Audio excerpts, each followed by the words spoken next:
Hi friends, welcome to Shammi's kitchen. എല്ലാവർക്കും സുഖമാണല്ലോ. ഇന്നത്തെ നമ്മുടെ സ്പെഷ്യൽ എന്ന് പറയുന്നത് മുരിങ്ങയ്ക്ക കൊണ്ട് വളരെ രുചികരമായിട്ട് നമുക്ക് തയ്യാറാക്കിയെടുക്കാൻ പറ്റുന്ന നല്ലൊരു മുരിങ്ങയ്ക്ക ഗ്രേവിയുടെ റെസിപ്പിയാണേ. അപ്പോൾ ഈ വീഡിയോ ഇഷ്ടമായാൽ ഇതൊന്ന് ലൈക്ക് ചെയ്യാനും കൂടെ തന്നെ സബ്സ്ക്രൈബ് ചെയ്യാനും ആ തൊട്ടടുത്ത് കാണുന്ന ബെല്ലൈക്കൻ്റെ ഓള് മറക്കാതെ കൂടെ ഒന്ന് പ്രസ് ചെയ്തേക്കണേ. എന്നാൽ ശരി, ഇതെങ്ങനെയാ തയ്യാറാക്കുന്നതെന്ന് വേഗം ഒന്ന് കണ്ടു നോക്കാം. നമ്മുടെ ഈ മുരിങ്ങയ്ക്ക മസാല ഗ്രേവി തയ്യാറാക്കി എടുക്കാനായിട്ട് ഞാനിപ്പോൾ ഇതുപോലെ ഒരു അത്യാവശ്യം വലിയ മുരിങ്ങയ്ക്കയിൽ 3 മുരിങ്ങയ്ക്ക എടുത്തിട്ടുണ്ട്, നീളമുള്ള മുരിങ്ങയ്ക്കയിൽ. അപ്പോൾ 300 ഗ്രാം അളവിലാണ് കേട്ടോ ഇതിപ്പോൾ ഞാൻ എടുത്തിട്ടുള്ളത്. എന്നിട്ട് ഓരോ മുരിങ്ങയ്ക്കയും ഇതുപോലെ ഒന്ന് കട്ട് ചെയ്ത് എടുത്തിട്ടുണ്ട്. ആ പുറംതൊലൊക്കെ ചെറുതായിട്ടൊന്ന് മാറ്റിയിട്ട് ഈ ഒരു വലിപ്പത്തിലാണ് കേട്ടോ കട്ട് ചെയ്ത് മാറ്റിയിട്ടുള്ളത്. ഇനി നമുക്ക് വേണ്ടത്, ഞാനിപ്പോൾ ഒരു മിക്സിയുടെ ചെറിയൊരു ജാറെന്ന് എടുത്ത് വെച്ചിട്ടുണ്ട്. ഇതിലേക്ക് നമുക്ക് ആദ്യം ചേർക്കേണ്ടത് ഇതുപോലെ കുറഞ്ഞ അളവിൽ കുറച്ച് തേങ്ങയാണ്. അപ്പോൾ ഞാൻ സ്ലൈസ് ചെയ്ത് എടുത്തിട്ടുള്ളതാണ്. ഈ ഒരു അളവിൽ മാത്രമേ ചേർക്കുന്നുള്ളൂ. പിന്നെ വേണ്ടത് നിലക്കടലയാണ്. അപ്പോൾ കപ്പലണ്ടി 2 ടേബിൾ സ്പൂൺ അളവിലാണ് കേട്ടോ എടുത്തിട്ടുള്ളത്. വറുത്ത നിലക്കടലയോ വറുക്കാത്തതോ ചേർക്കാവുന്നതാണ്. ഇതിനോടൊപ്പം പിന്നെ ഇനി നമുക്ക് വേണ്ടത് ഇതുപോലെ ചെറിയൊരു പീസ് അളവിൽ കറുവാപ്പട്ട എടുത്തിട്ടുണ്ട്. ആ കറുവാപ്പട്ട ചേർക്കാവുന്നതാണ്. ഒരുപാട് വലിയ പീസായി പോകരുത് കേട്ടോ, തീരെ ചെറിയ പീസ് മതിയാവും.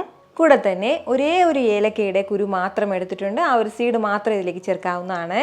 ഇനി ഇതിലേക്ക് വളരെ കുറച്ച് മാത്രം വെള്ളം കൂടി ചേർത്തിട്ട് നല്ല സ്മൂത്ത് ആയിട്ട് നമുക്കൊന്ന് അരച്ചെടുക്കാവുന്നതാണ്. ഇതുപോലെ നല്ല സ്മൂത്ത് ആയിട്ട് ഞാനിതൊന്ന് ബ്ലെൻഡ് ചെയ്ത് എടുത്തിട്ടുണ്ട്.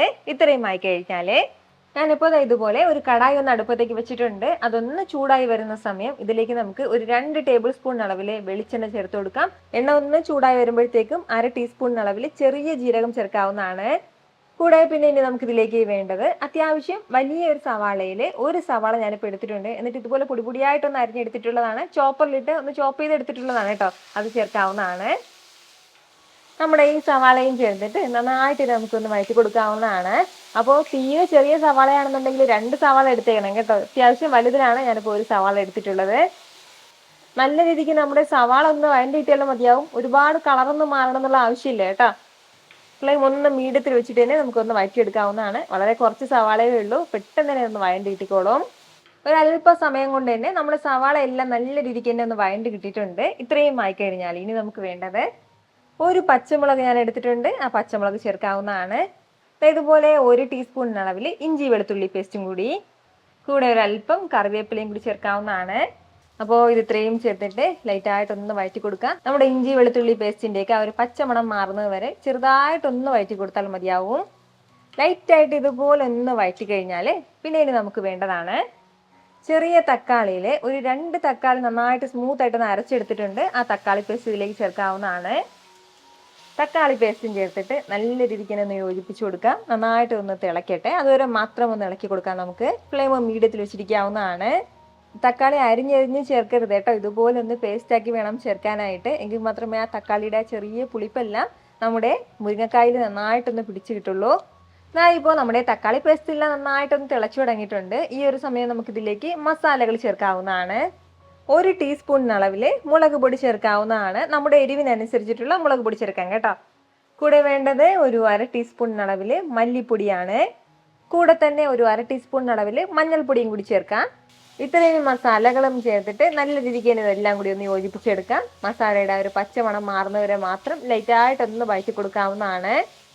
ഈ ഒരു രീതിക്ക് നമ്മുടെ മസാലയുടെ ഒരു പച്ചമണമൊക്കെ ഒന്ന് മാറിക്കഴിഞ്ഞാൽ പിന്നെ ഇനി നമുക്ക് വേണ്ടത് ഇതിലേക്ക് കുറച്ച് വെള്ളം ചേർക്കാവുന്നതാണ്. ഒരു 1/2 കപ്പ് അളവിൽ വെള്ളം കൂടി. ഇനി നമ്മുടെ ഈ ഗ്രേവി നല്ല രീതിക്ക് ഒന്ന് തിളച്ച് വരട്ടെ. നന്നായിട്ട് നമ്മുടെ ഗ്രേവി ഒന്ന് തിളച്ച് വന്നിട്ടുണ്ട്. ഈ ഒരു സമയം നമുക്കിതിലേക്ക് മുരിങ്ങയ്ക്ക കഷ്ണങ്ങൾ ചേർത്ത് കൊടുക്കാവുന്നതാണ്. മുരിങ്ങയ്ക്ക കഷ്ണങ്ങളും ചേർത്തിട്ട് എല്ലാം കൂടി ഒന്ന് ഇളക്കി യോജിപ്പിച്ച് കൊടുക്കാം. നമ്മുടെ മുരിങ്ങയ്ക്കയുടെ ഒരു റോ ടേസ്റ്റ് ഉണ്ടല്ലോ, അത് മാറാനായിട്ട് ഒരു 2 മിനിറ്റ് ഈ മുരിങ്ങയ്ക്ക് ഇങ്ങനെ ഇട്ട് നമുക്കൊന്ന് തിളപ്പിക്കേണ്ടതായിട്ടുണ്ട്. അടച്ചു വയ്ക്കണമെന്നൊന്നുമില്ല, ഇതുപോലെ ഇങ്ങനെ ഇട്ടൊന്ന് തിളപ്പിച്ചെടുത്താൽ മതിയാവും. ഇതിപ്പോൾ ഇങ്ങനെ ഒന്ന് തിളയ്ക്കാൻ തുടങ്ങിയിട്ട് ഏകദേശം ഒരു 2 മിനിറ്റോളം ആയിട്ടുണ്ട്. ഇത് ഇത്രയും തന്നെ മതിയാവും. നമ്മൾ നേരത്തെ അരച്ച് മാറ്റി വെച്ചിരുന്ന ആ ഒരു തേങ്ങാക്കൂട്ട് ഇതിലേക്ക് ചേർക്കാവുന്നതാണ്. മിക്സിയുടെ ജാറിലേക്ക് ഒരു അല്പം വെള്ളം ചേർത്തിട്ട് അതും കൂടി. നമ്മൾ ഇതുവരെ ഇതിലേക്ക് ഉപ്പ് ചേർത്തിട്ടില്ലായിരുന്നു. ആവശ്യമായിട്ടുള്ള ഉപ്പ് ഈ ഒരു സമയം ചേർക്കാവുന്നതാണ്. ഉപ്പും ചേർത്തിട്ട് എല്ലാം കൂടി നല്ല രീതിക്ക് ഒന്ന് ഇളക്കി യോജിപ്പിച്ച് കൊടുക്കാം. ഈ ഒരു രീതിക്ക് നന്നായിട്ടൊന്ന് ഇളക്കി യോജിപ്പിച്ച് കഴിഞ്ഞാൽ പിന്നെ ഇനി നമുക്ക് വേണ്ട എന്താണെന്ന് വെച്ചാൽ ഫ്ലെയിം ഒന്ന് മീഡിയത്തിൽ വെച്ചിട്ട് ഒരു 6-7 മിനിറ്റ് നമ്മൾ നന്നായിട്ട് ഒന്ന് അടച്ചു വെച്ച് വേവിക്കേണ്ടതായിട്ടുണ്ട്. അത്രയും സമയം കൊണ്ട് തന്നെ നമ്മുടെ ഈ മുരിങ്ങക്കായെല്ലാം നന്നായിട്ട് മസാലയൊക്കെ പിടിച്ചിട്ടുണ്ടാവും. അതുപോലെ തന്നെ ഈ ഗ്രേവിയും കുറച്ച് വറ്റിയിട്ടുണ്ടാവും. കുറഞ്ഞ ഫ്ലെയിമിൽ ഇതിപ്പോൾ ഇങ്ങനെ ഒന്ന് തിളയ്ക്കാൻ തുടങ്ങിയിട്ട് ഏകദേശം ഒരു 7 മിനിറ്റോളം കഴിഞ്ഞിട്ടുണ്ട്. അത്രയും സമയം കൊണ്ട് നമ്മുടെ ഗ്രേവിയെല്ലാം നന്നായിട്ടൊന്ന് വറ്റി കിട്ടിയിട്ടുണ്ട്. അതുപോലെ തന്നെ മുരിങ്ങയ്ക്കായെല്ലാം നല്ലതുപോലെ വെന്തിട്ടുണ്ട്. ലാസ്റ്റിൽ നമുക്ക് ഇതിൻ്റെ മുകളിലായിട്ട് ഒരല്പം മല്ലിയില ചേർത്ത് കൊടുക്കാവുന്നതാണ്. കൂടെ തന്നെ ഒരു പകുതി നാരങ്ങയുടെ ജ്യൂസും കൂടി നമുക്ക് ഇതിലേക്ക് ആവശ്യമായിട്ടുണ്ട്. ഇതിന് പകരം നമുക്ക് പുളിയാണെന്നുണ്ടെങ്കിൽ ചെറിയൊരു പീസ് അളവിൽ പുളി ചേർക്കാവുന്നതാണ്. പുളിയാണ് ചേർക്കുന്നതെങ്കിൽ ഫസ്റ്റിലേ നമ്മൾ ചേർക്കണം കേട്ടോ. അപ്പോൾ നാരങ്ങ നീരാണെന്നുണ്ടെങ്കിൽ മാത്രം ലാസ്റ്റിൽ ചേർക്കാവുന്നതാണ്. ഇത് രണ്ടും കൂടി ചേർത്തിട്ട് നല്ല രീതിക്ക് എല്ലാം കൂടി ഒന്ന് യോജിപ്പിച്ചെടുക്കാവുന്നതാണ്. ഇപ്പോൾ മുരിങ്ങയ്ക്കയുടെ സീസൺ കൂടിയാണ്. ഈ ഒരു സമയത്ത് ധാരാളം മുരിങ്ങയ്ക്ക കിട്ടുന്നതാണ്. അപ്പോൾ നിങ്ങൾ ഇതുപോലെ ഒരു മുരിങ്ങയ്ക്ക മസാല ഗ്രേവി തയ്യാറാക്കി നോക്കിയിട്ട് നിങ്ങളുടെ ഫീഡ്ബാക്ക് എനിക്കൊന്ന് മറക്കാതെ അറിയിച്ചേക്കണം കേട്ടോ. കാരണം നിങ്ങളുടെ ഫീഡ്ബാക്ക് കാണുമ്പോഴായിരിക്കും അത് മറ്റുള്ളവർക്കും തയ്യാറാക്കി നോക്കണം എന്നുള്ളൊരു പ്രചോദനം ഉണ്ടാകുന്നത്. ഇത്ര എളുപ്പത്തിലും രുചികരമായിട്ടാണല്ലേ നമ്മൾ തയ്യാറാക്കി എടുത്തിട്ടുള്ളത്. അപ്പോൾ ഇത് ഇഷ്ടമായാൽ ഇതൊന്ന് ലൈക്ക് ചെയ്യാനും കൂടെ തന്നെ നിങ്ങളുടെ ഫ്രണ്ട്സിനും ഫാമിലിക്കും എല്ലാവർക്കും ഇതൊന്ന് ഷെയർ കൂടി ചെയ്ത് കൊടുത്തേക്കണം.